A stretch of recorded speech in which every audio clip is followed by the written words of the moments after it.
The day my mom died, I didn't just lose her. I lost my home too. My stepfather stood in the doorway with a suitcase and said, "You're not my responsibility." That was it. No tears. No comfort. Just an eviction notice in human form. I had been invisible to him for years. Someone he barely acknowledged, someone whose name he sometimes forgot. But when he tried to sell the house behind my back and toss me out like trash, something in me snapped. If he didn't want to see me fine, I'd make sure the whole world saw him for who he really was. Have you ever been treated like a ghost in your own home? Tell me in the comments. Don't forget to like and subscribe for more true revenge stories. My name is Natalie. I'm 25 now, but I moved back into my childhood home last year to take care of my mother while she was dying of cancer. It was the hardest time of my life. And somehow, Roy made it even harder. Roy is my stepfather. He married my mom when I was 10. And from the very beginning, he made it clear I wasn't part of his new real family. No bedtime stories. No birthday presents. No affection. He was just there. Cold, distant, and always acting like I was in the way. After Mom got sick, I hoped things would change. They didn't. Roy barely spoke to either of us, and when she passed, he wasted no time showing his true colors. He started making strange phone calls, hiding papers, and suddenly talking about downsizing. I overheard him one night telling someone, "She's not even mine. She'll leave eventually." But I wasn't going anywhere.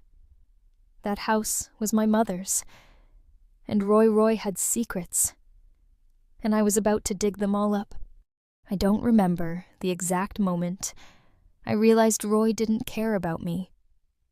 Maybe it was when he accidentally left me behind at school in 5th grade, or maybe when he introduced me as his wife's daughter at a company barbecue and forgot my name halfway through.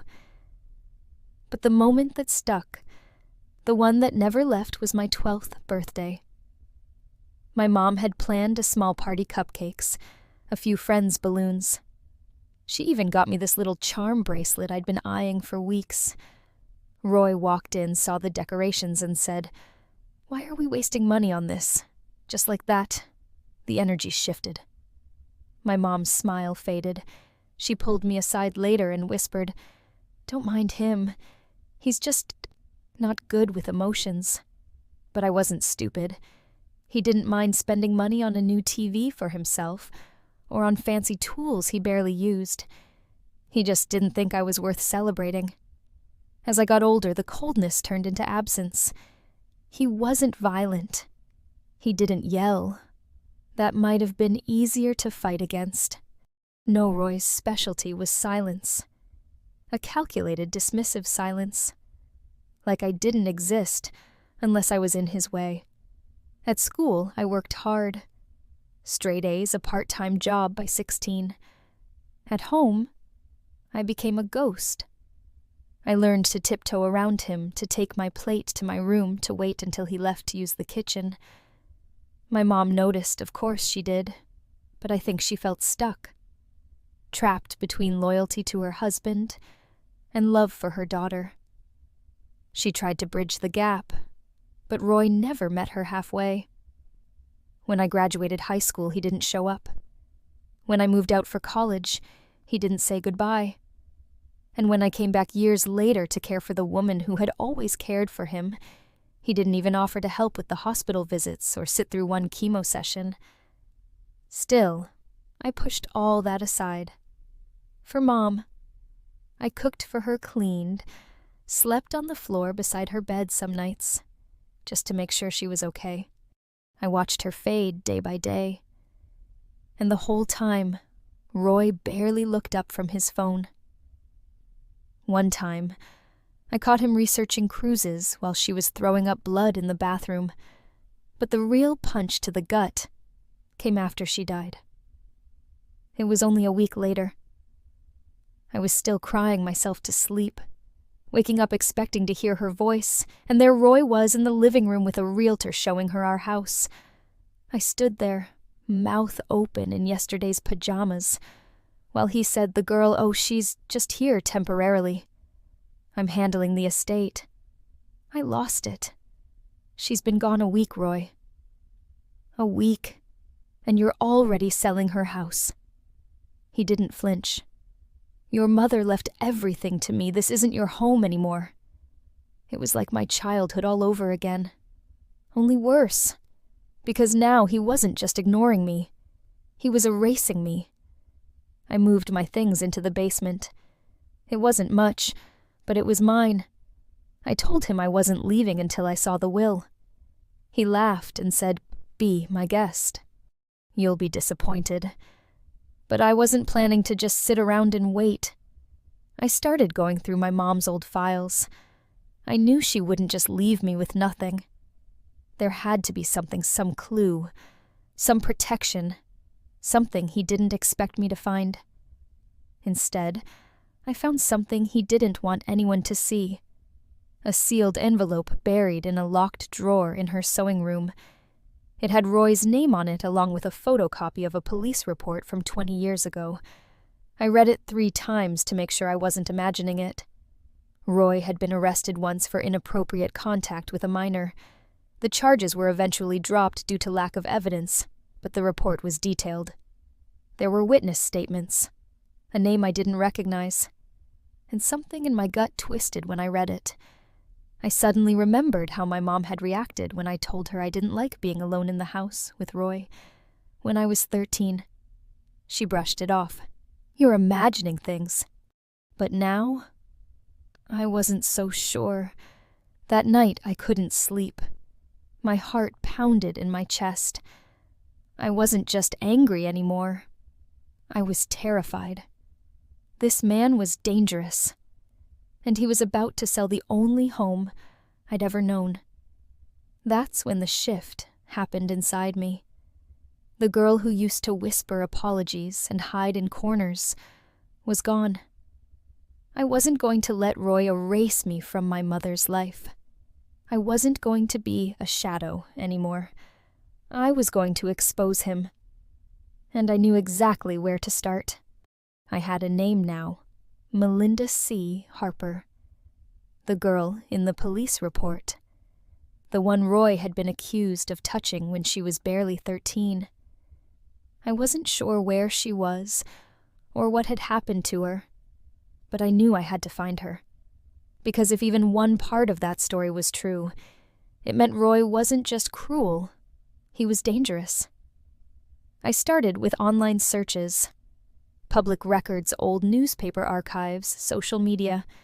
It took days of digging, but eventually I found her. Melinda was a social worker now. She lived in Ohio 2 states over. Her LinkedIn profile listed her current job at a nonprofit for at-risk youth. I stared at the screen for a long time before writing a message. "Hi, Melinda. I believe you may have known someone named Roy Bennett about 20 years ago. I found a police report mentioning you, and I think it's important we talk. He's now my stepfather. Please, if you're open to it, message me back. It's urgent." I didn't expect a reply right away, but she responded in less than an hour. "Natalie." I remember him. I remember everything. "What do you need to know?" My hands trembled as I typed. I told her about Roy marrying my mother, about the coldness, about how he was trying to evict me after Mom died. Then I asked the hardest question. Was it true? "What happened to you?" She called me the next day. Her voice was calm but cracked at the edges. She said Roy had been her mother's boyfriend. She was 12. He used to tickle her too long, sneak into her room while she was asleep.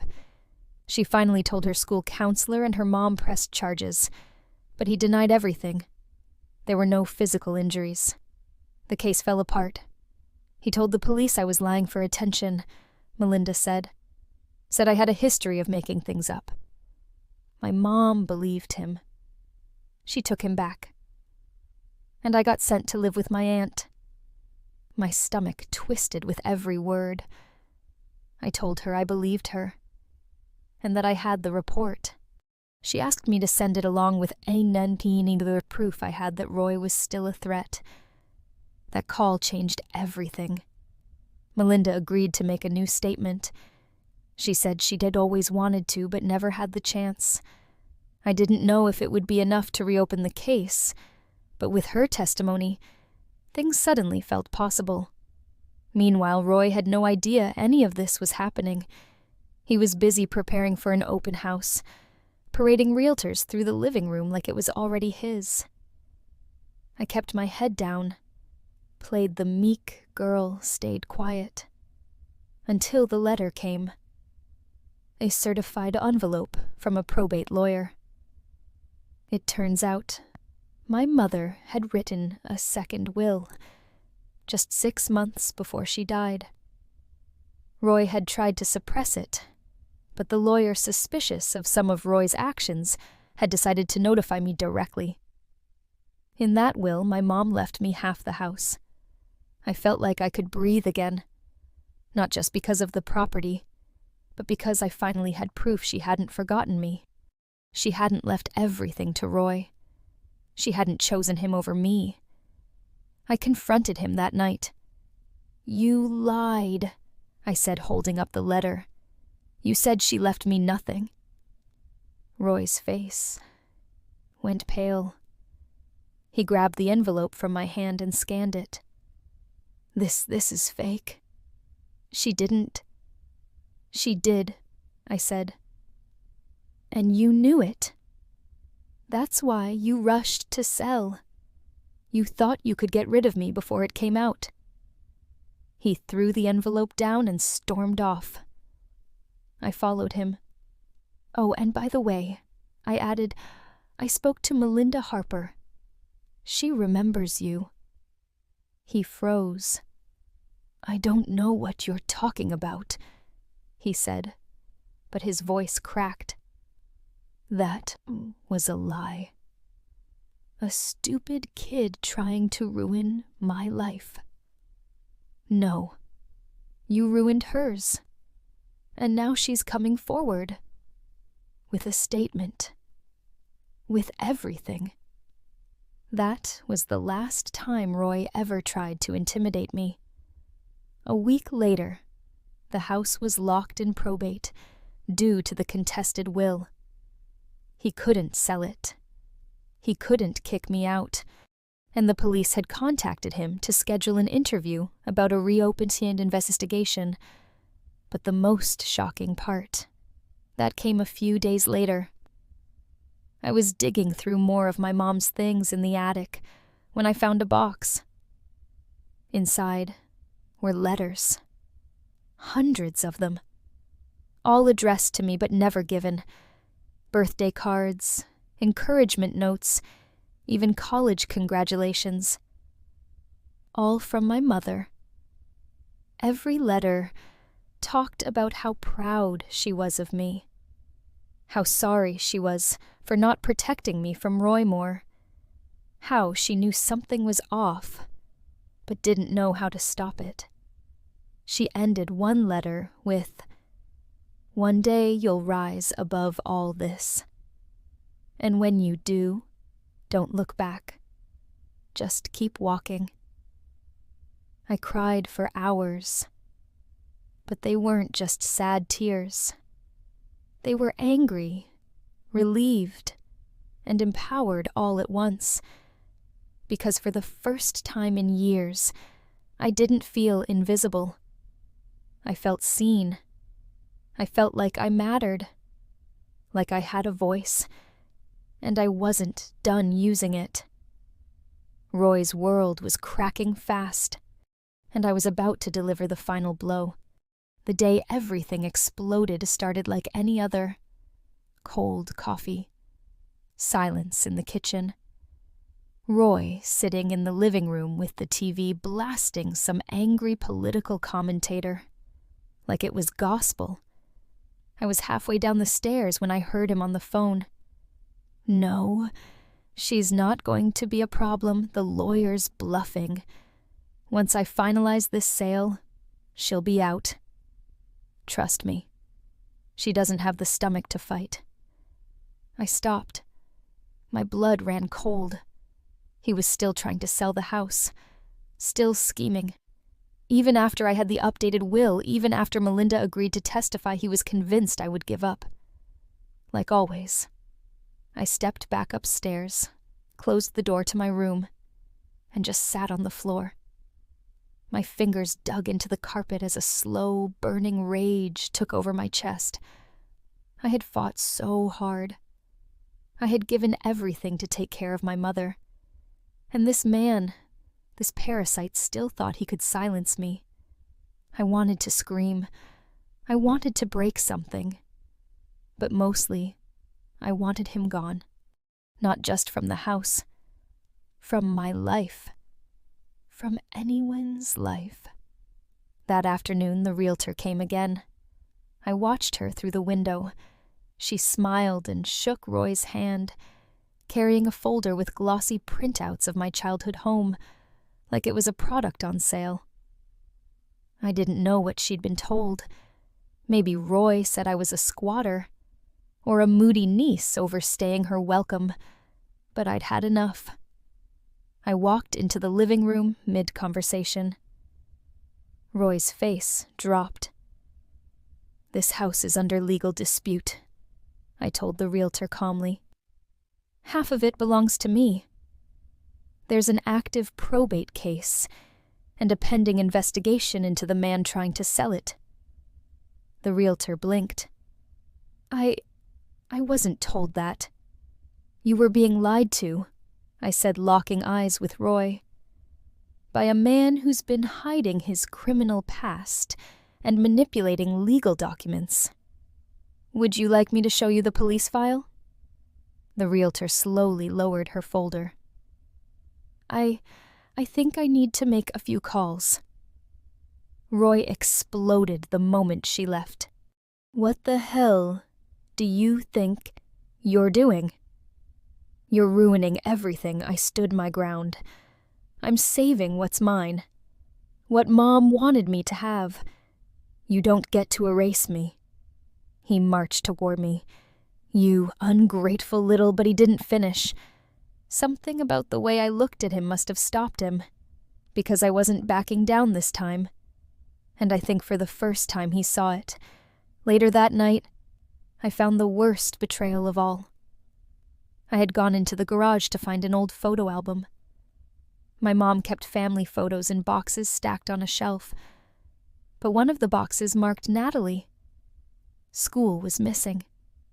I searched high and low until I found it in the trash bin. Inside were my childhood drawings, honor roll certificates, a science fair ribbon, and every letter my mom had written to me. He had tried to throw them out. He knew I had found them, and he tried to erase them from existence. That's when something inside me snapped. I grabbed my phone, took pictures of everything, every page, every card, every date. I uploaded them to a shared drive and made a private post with the caption, "The Invisible Daughter Speaks." I wasn't going public, not yet. But I wanted the backup, the insurance. And I wanted him to know I was prepared for war. The next day, I visited the county courthouse. With the help of a victims advocacy group, Melinda had connected me with. I filed for an emergency injunction against Roy.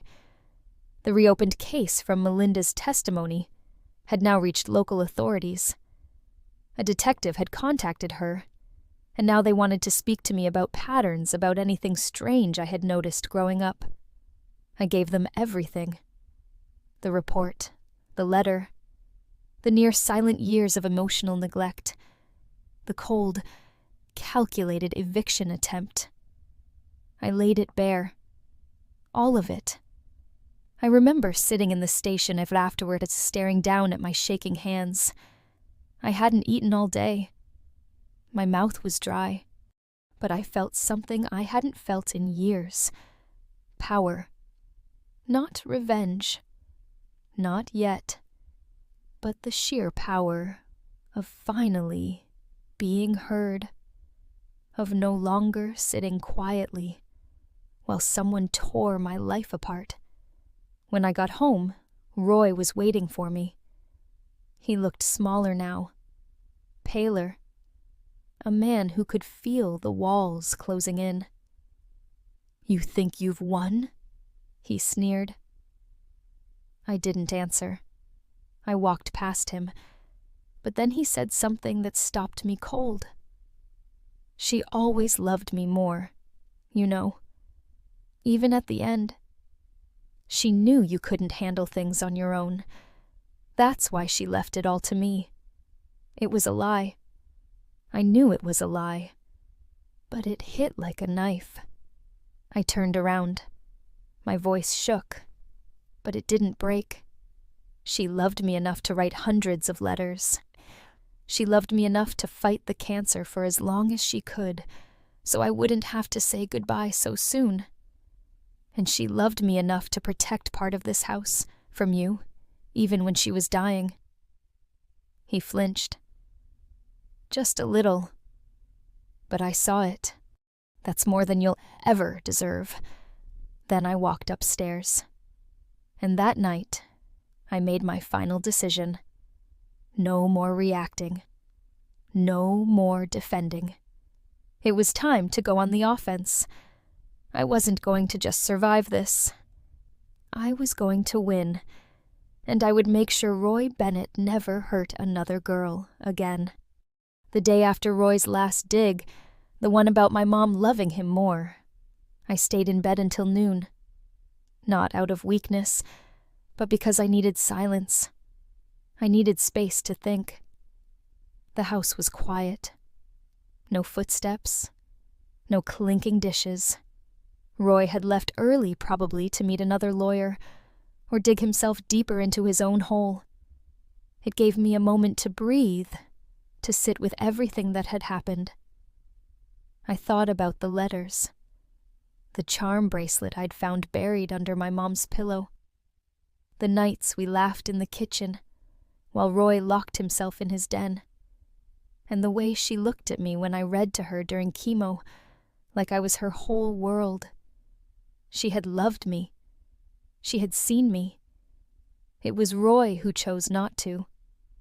I made tea and sat out on the back porch, watching the wind move through the trees.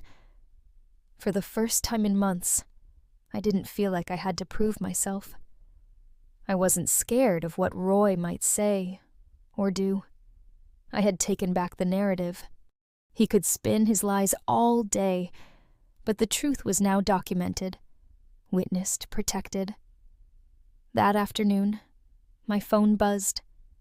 It was Melinda. I heard from the detective. They're recommending formal charges. He might finally face trial. I just stared at her message. For a moment, I didn't know whether to laugh or cry. All the tension in my body started to shake loose. We were finally being heard. After 20 years of silence, Melinda was reclaiming her voice. And so was I. She followed up with a voice message. "I want you to know, you did this. You didn't have to reach out, but you did. You didn't have to believe me, but you did. I spent so long thinking no one ever would. You changed that. I listened to it 3 times. Because for so long, I thought I was the weak one, the coward, the invisible girl, but maybe I had just been surviving in silence, waiting for the moment I could finally roar. That night, I called my mother's best friend, Diane. She was like an aunt to me growing up, but we'd fallen out of touch when I went off to college. I told her everything. Roy's lies, the second. Will the police report Melinda? She was quiet for a while. Then she said your mother always worried about him. But she didn't know how to leave. She thought staying quiet was safer for both of you. But she never stopped trying to shield you. I asked her if she thought I was doing the right thing. Diane's voice was warm, firm. Sweetheart, you're not just doing the right thing. You're doing what your mother never could. You're breaking the cycle. And that takes guts. That's when I knew I couldn't stop halfway. This wasn't just about the house anymore. It wasn't even about Roy. It was about me, my life, my future, my identity. The next morning, I filed for full legal ownership of my mother's half of the house, using the second will and the testimony from the probate lawyer. My attorney advised me that the judge might lean in my favor, especially with Roy now being under criminal investigation. At the same time, I decided to pack up the basement. Not to leave, but to prepare. If the house went to court, it might be tied up for months. I didn't want to live under the same roof as that man any longer than I had to. As I sorted through boxes, I found an old photo of me and my mom from my 8th birthday. We were sitting on the back steps, frosting on our noses, laughing like fools. On the back, she had written, "She is stronger than she knows." I taped that photo to the wall above my suitcase, because she was right. Later that day, Roy came home. He didn't say a word to me. He slammed the door to his room, stayed in there all night. And for the first time since Mom passed, I didn't care what he did. His presence didn't control me anymore. I had outgrown him. I had outgrown the fear. The Natalie who tiptoed down hallways, who apologized for existing, who begged for scraps of kindness, she was gone. I stood in the mirror that night and looked at myself. Really looked. Not the grief, not the anger, just me.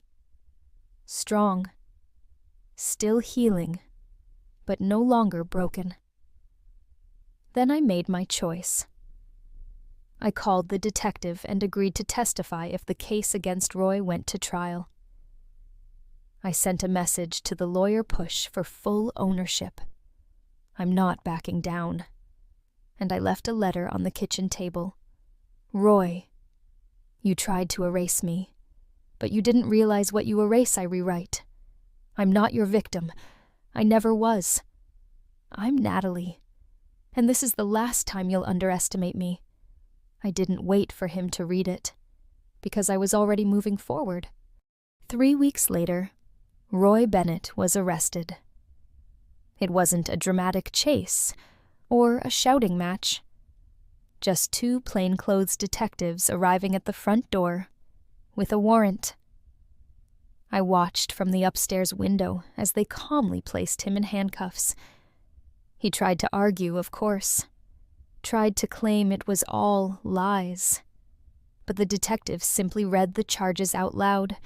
Sexual misconduct with a minor case, reopened due to new testimony and corroborating evidence. Melinda's statement had done it. My mother's documents sealed the cracks. Roy glanced up and saw me watching. For the first time he looked small, like a man whose mask had finally shattered. He opened his mouth to say something, maybe beg, maybe threaten. I shut the curtain. A week later, the court ruled in my favor. Due to the second will and Roy's pending charges, I was granted sole ownership of my mother's half of the house. Roy's claim to sell it was invalidated. The house was taken off the market. His name was scrubbed from the deed. I changed the locks that same afternoon. The realtor who once treated me like I didn't exist sent me a polite email to apologize for any misunderstanding. The lawyer who once doubted my rights called to offer representation moving forward. Funny how quickly people change sides when the truth wins. I donated Roy's remaining belongings to charity and deep-cleaned the entire house room by room until no trace of him remained. The silence felt different now.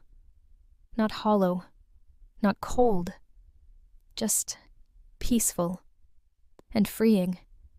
Because for the first time in my life, I wasn't the invisible girl anymore. I was the woman who fought back and won.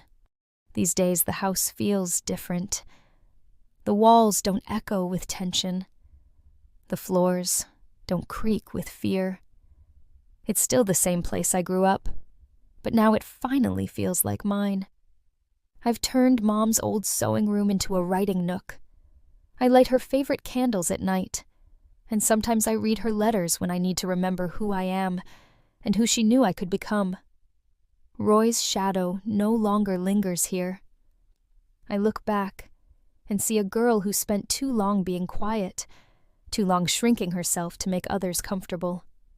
But not anymore. I fought for my voice, for my safety, for my mother's legacy, and I won. If there's one thing I've learned, it's this. You are not who they say you are. You are who you choose to become. And your boundaries, your worth, your truth, they matter. To anyone out there feeling invisible, you're not alone. You are seen, you are powerful, and when you're ready to speak up, the world will hear you. If this story spoke to you, feel free to share your thoughts below. And don't forget to subscribe for more real stories of strength and redemption.